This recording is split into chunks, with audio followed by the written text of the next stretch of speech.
Il y a quelques semaines, nous disputions avec Hydro, son acolyte Robin et Elliott Véron la première grosse endurance de l'année en sim racing, les 24 heures de Daytona sur iRacing. Et ça ne s'est pas bien passé du tout.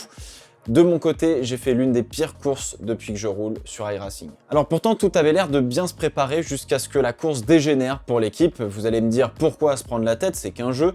Ce qui est a fortiori pas totalement faux, on va pas se le cacher, mais si vous avez regardé ma vidéo qui date d'il y a déjà plus de 3 ans, vous savez que c'est un petit peu plus qu'un simple jeu iRacing. Pour les autres, on va pouvoir voir ensemble que même si c'est que sur un jeu, faire la course, c'est bien réel, comme dirait Jimmy Broadbent, et qu'iRacing est bien une aventure humaine dont on peut tirer aussi quelques leçons intéressantes sur soi, vous allez le voir.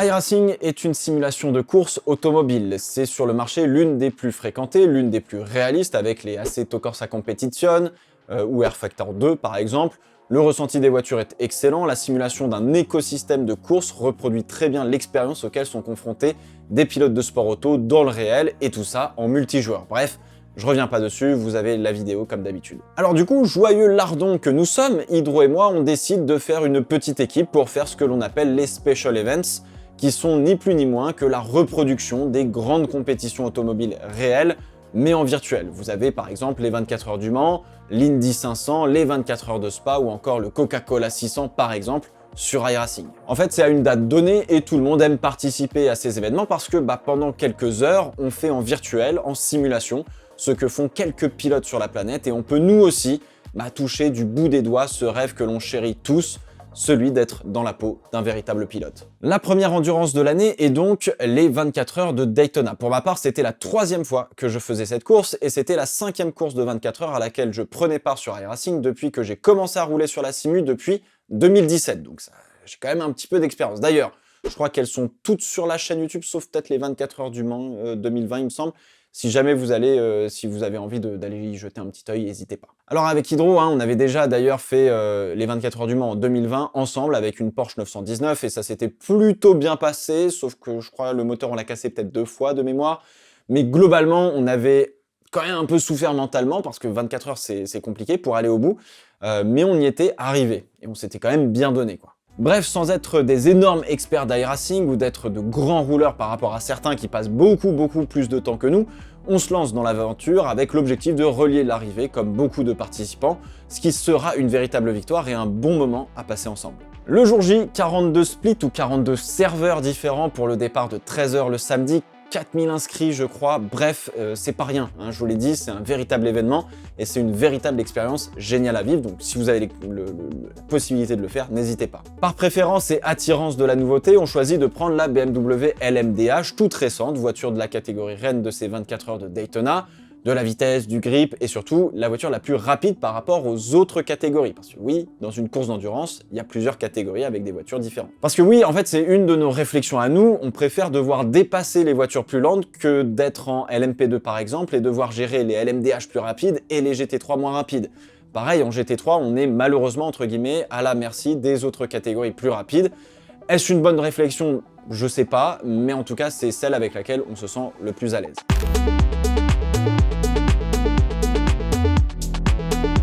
Alors je vous l'ai dit, il y a 3 ans, et c'est encore vrai aujourd'hui bien évidemment, sur iRacing, on peut se pointer comme une fleur et faire une course, mais dans 90% du temps, ça va très mal se passer. Il faut s'entraîner avant d'aller faire une course, et c'est aussi là-dedans qu'iRacing est grisant. C'est qu'on est obligé d'investir pas mal de son temps et de s'entraîner pour au moins arriver à faire une bonne course, et encore. Parce que oui, on gagne rien à la fin, à part la fierté et le sentiment d'être allé au bout de soi-même et d'avoir fait une performance à notre niveau, d'avoir cette espèce de sentiment d'accomplissement. Et ça, c'est juste génial comme sentiment à avoir. Et encore plus pour une endurance de 24 heures. Donc, du coup, on s'est prévu 3 sessions de roulage de 3-4 heures ensemble avec l'équipe qu'on a composée pour s'entraîner, dont une session en live sur Twitch, histoire de faire monter un petit peu la sauce et aussi de rouler avec certains d'entre vous, parce que c'est toujours sympa de le faire. Bref, on découvre la voiture, on prend nos marques petit à petit, on a tous assez de mal au début avec la balance de frein notamment, sauf Elliott qui est un simraceur un peu pro, donc lui il a une habitude et une très bonne capacité d'adaptation, donc bah, il nous coach un petit peu, et à force d'enquiller des centaines de tours, bah, on progresse naturellement et on se sent de plus en plus à l'aise avec la voiture. Alors on fait même des doubles relais avec les pneus, c'est-à-dire qu'on fait 2 fois le plein d'essence en gardant un seul train de pneus. Donc on voit et on apprend la dégradation des pneus, on roule avec d'autres voitures en piste pour être confronté au trafic et apprendre comment et où dépasser de manière sûre, et où bah, ça va être un petit peu trop tendu et où vaut mieux rester derrière et dépasser plus tard pour que ça se passe bien. Donc bon, honnêtement, je trouve que bah on n'a pas lésiné quand même, quoi. On aurait évidemment pu faire plus si nos emplois du temps nous le permettaient, car on roule jamais assez de toute manière. Mais avec entre 300 et 400 tours, je dirais, du circuit, bah honnêtement, je trouve qu'on n'est pas trop mal en termes d'entraînement. Alors un jour avant la course, Robin prend le temps de créer un tableau Excel pour répertorier le nombre de tours et de relais, grosso modo, que chacun va faire pour prévoir une feuille de route pour aller au bout de la course et savoir où on en est pour qu'on puisse se reposer quand il le faut, etc. Savoir qui prend le volant à quelle heure, etc. C'est un peu la partie gestion d'équipe, si tu préfères. Donc voilà, honnêtement, oui, encore une fois, on était plutôt pas mal organisé et ça se présentait vraiment bien pour ces 24 heures où on savait globalement ce que l'on était chacun capable de faire avec la voiture et donc de rouler un petit cran en dessous pour ne pas faire d'erreurs ou pas faire trop d'erreurs. Enfin bref, ça partait tranquillement. Alors vous allez me dire, mais du coup, qu'est-ce qui a merdé et à quel point ça a merdé? Parce que visiblement, vous aviez l'air d'être plutôt préparé.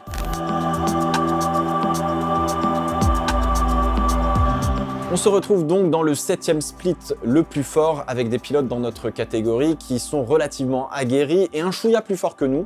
Faut dire que l'iRating de presque 8000 d'Elliott est stratosphérique et ça nous donne une moyenne d'équipage plus élevée que ce à quoi on pourrait peut-être prétendre. Mais en vrai, pas tant que ça. Les mecs étaient un peu plus forts que nous, mais on n'était pas non plus dégueulasse, quoi. On laisse Elliott faire la qualif, il plante facilement le 2e temps, pas très loin de la pole position, et on le laisse prendre le départ et faire les 4 premiers relais. Et assez vite, il prend la tête et se détache tranquillement. Bon, vite quoi, enfin il roule vite. Donc il était peut-être pas tranquille. De notre côté, Robin et surtout Hydro et moi, on sait que l'on va se faire remonter dessus, mais le but c'est d'être suffisamment régulier et de prendre le moins de risques possible dans le trafic. Avec Elliott plus fort, on arrivera peut-être à faire jeu égal avec les autres équipages en LMDH. Notre première erreur arrive dès notre 2e relais. On se rend compte que contrairement aux années précédentes et à l'endurance en règle générale, pendant l'arrêt au stand, on peut changer les pneus et remplir l'essence en même temps. Et comme ça prend plus de temps de faire le plein, on perd aucune seconde à changer les pneus à chaque arrêt.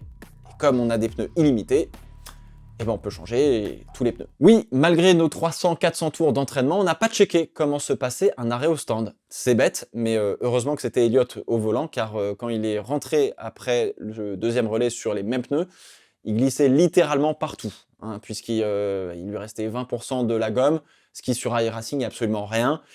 Il se faisait remonter comme pas possible. Alors du coup, cette histoire nous fait perdre en tout, je crois, 10 à 12 secondes par rapport au 2e de la course, mais pas de souci, on corrige, et une fois ces 4 relais terminés, c'est moi qui prends le volant pour, là aussi, 4 relais, sans trop se soucier finalement de l'usure des pneus. Alors ça se passe bien, j'ai un rythme qui est correct, les 2e remontent, mais plus lentement que ce à quoi on s'attendait, puis ils se font dépasser par une équipe qui roule vraiment beaucoup plus vite, et qui me reprend 1 seconde par tour globalement. Mais là, n'est pas la question, ma mission c'est d'être régulier, pas d'enchaîner les tours qualif.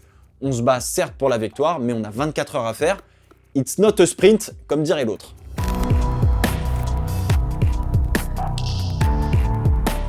Alors le plus complexe à gérer dans une course d'endurance, ça reste globalement le trafic que l'on rencontre avec les autres catégories qui roulent en même temps que nous sur la même piste. Parce que oui. En début de course, quand on revient sur les GT ou les LMP2 pour la première fois, les voitures sont toujours en paquet et c'est un petit peu tendu de se faufiler. Elliott a pris des risques, mais il a réussi à très bien s'en sortir. Après, encore une fois, Elliott prend, à mon goût et au goût de certains autres équipages dans le split, un peu trop de risques sur ses manœuvres de dépassement, même si elles se terminent toutes bien.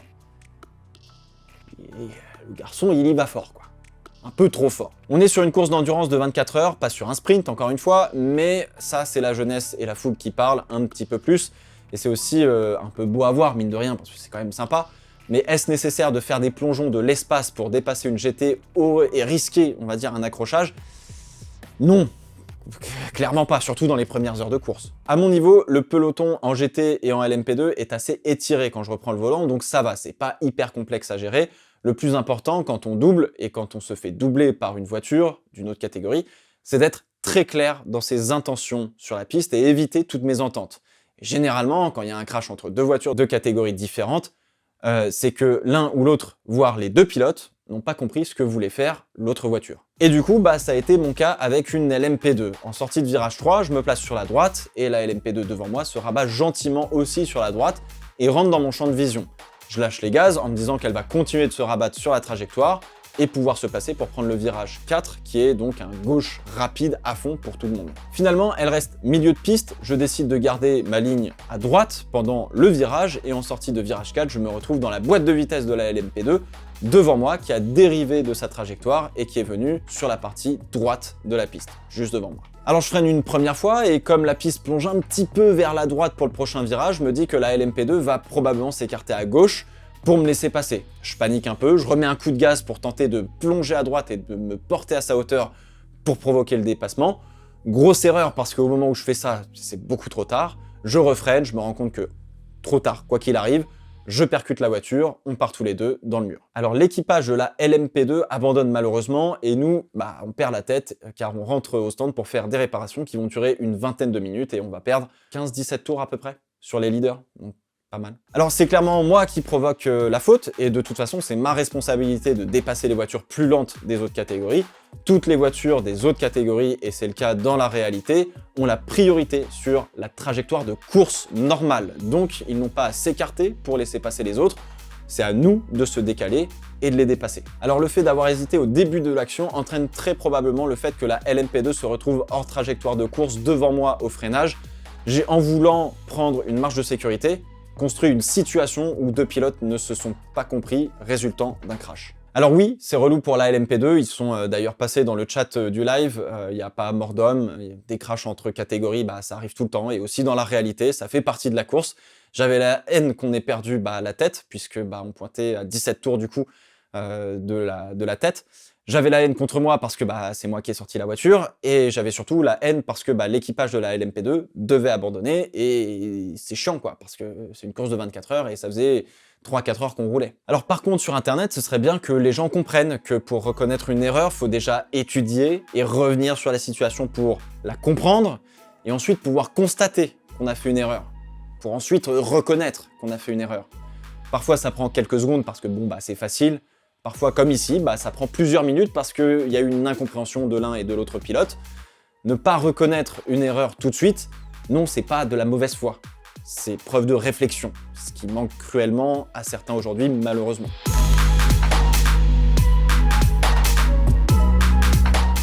Honnêtement, je pense que malheureusement, mon crash a beaucoup joué sur le moral de l'équipe et surtout sur le sérieux qu'on avait depuis le début de la course. On jouait quand même les premières places.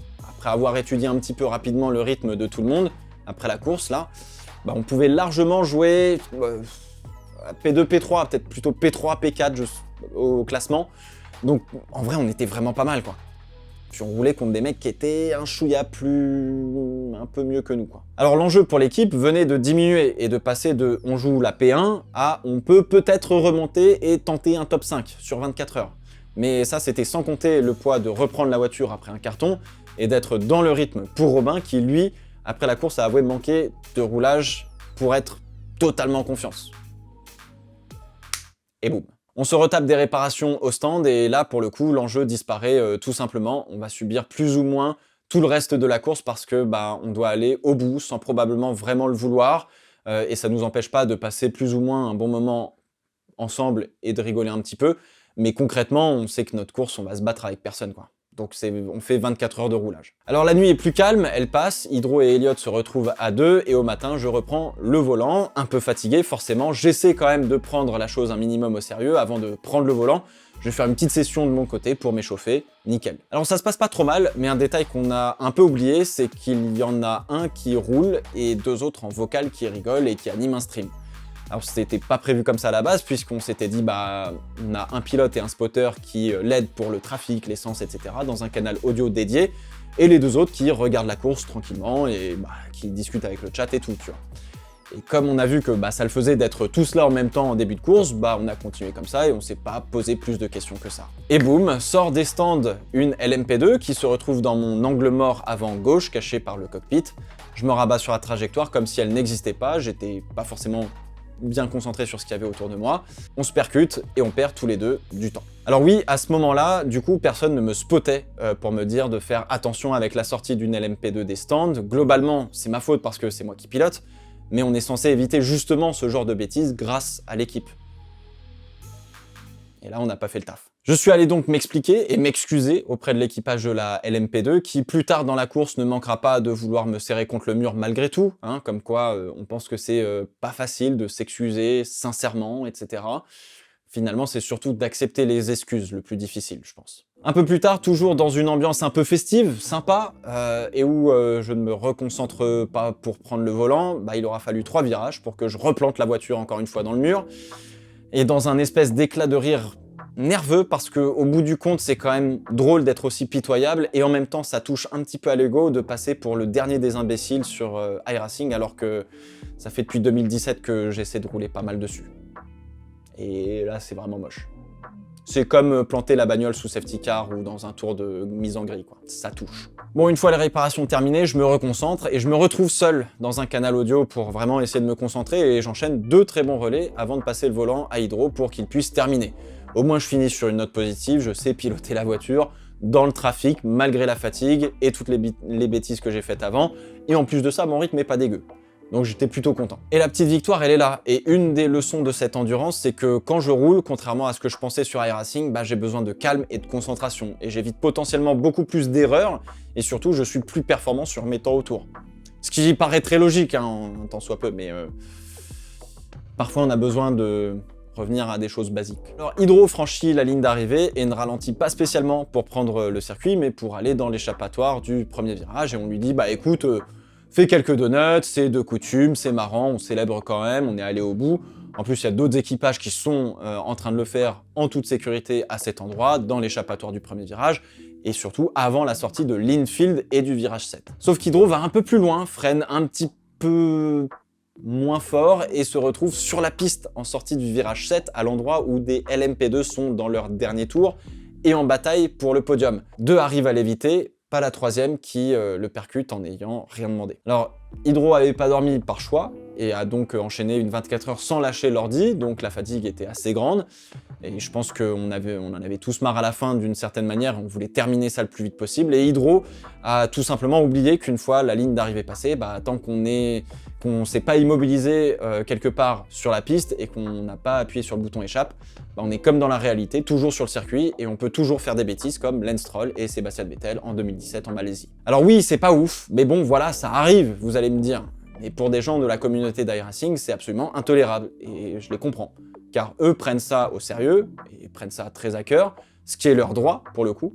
Et puis même, je sais pas, vous avez fait 24 heures de course, vous vous battez pour un podium, et parce qu'il y a un équipage qui a tout lâché et qui a décidé de, voilà, d'être un petit peu aux abonnés absents, et qui vous rentre dedans, vous allez avoir quoi comme réaction, honnêtement ?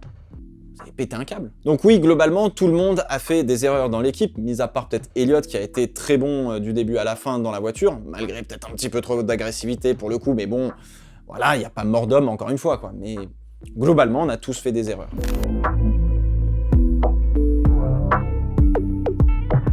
Bon, pour conclure, je pense qu'on était prêt d'un point de vue pilotage, même si on était peut-être un petit peu juste au vu de certaines petites erreurs, mais c'est surtout en tant qu'équipe, et surtout avec l'approche qu'on a eue de cette course, qui nous a fait défaut, tout simplement. On n'avait pas de chef d'équipe, personne n'a pris ce rôle pour garder de l'ordre et du sérieux, et même si on avait un objectif commun de finir la course, bah, on n'a pas mis tous les moyens en œuvre pour s'y tenir.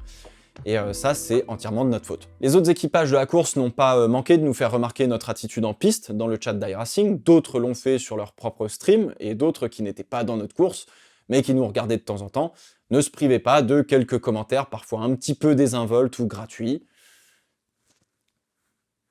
C'est Internet. Alors du coup, quand même, certains sont peut-être un petit peu durs et pas nécessairement justifiés, d'autres totalement justifiés pour le coup et totalement mérités. La communauté d'iRacing recèle de super personnes avec qui on peut faire des batailles absolument exceptionnelles à son propre niveau, hein, même si vous savez pas bien conduire et tout. Et parfois on peut même avoir des cartons avec ces gens-là, hein, et on se tapera gentiment dans la main et on repartira de plus belle pour refaire des batailles et peut-être que ça se terminera mieux, peut-être que ça se terminera mal. Mais la communauté d'iRacing, elle peut être aussi de la plus grande arrogance et d'un comportement assez toxique et dédaigneux envers ceux qui sont moins bons, ou même les autres jeux et autres simulations. Mais encore une fois, ça c'est pas nouveau, et des personnes comme ça, c'est pas que sur iRacing non plus. Bref, tout ça pour dire que faire une endurance sur iRacing, ou n'importe quel autre jeu d'ailleurs, hein, évidemment, peu importe vos objectifs, peu importe si ça se passe bien ou mal, mine de rien, ça reste une aventure humaine où vous apprendrez des choses. Et quand ça fait mal, c'est là où on apprend le plus. Alors cette aventure humaine, je vais être honnête, j'ai pas envie de la revivre. Comme elle s'est passée, j'ai pas envie de la revivre. Ça m'a permis de beaucoup mieux comprendre les défauts et les qualités que j'avais pour faire ce genre d'événement. Et même si on stream, bah, c'est pas un stream 24 heures avec en fond une course à faire, mais c'est une course à faire avec un fond de bonne ambiance. Et on n'a pas su voir ça. Alors, est-ce qu'il y aura d'autres endurances? Je sais pas, faut voir, mais clairement, je m'interdis de revivre une telle ambiance où à la fin, c'est difficile parce que dans ce que j'aime faire sur iRacing, et si vous avez eu quelques-unes de mes courses spéciales pour le coup, vous savez que je prends ça très à cœur généralement, parfois beaucoup trop à cœur. Maintenant, bah, va falloir essayer de trouver le juste milieu. Et bon, on verra si on refera une endurance, mais je vais essayer de reprendre un peu iRacing, ouais. Et on essaiera de prendre ça à cœur, mais pas trop à cœur.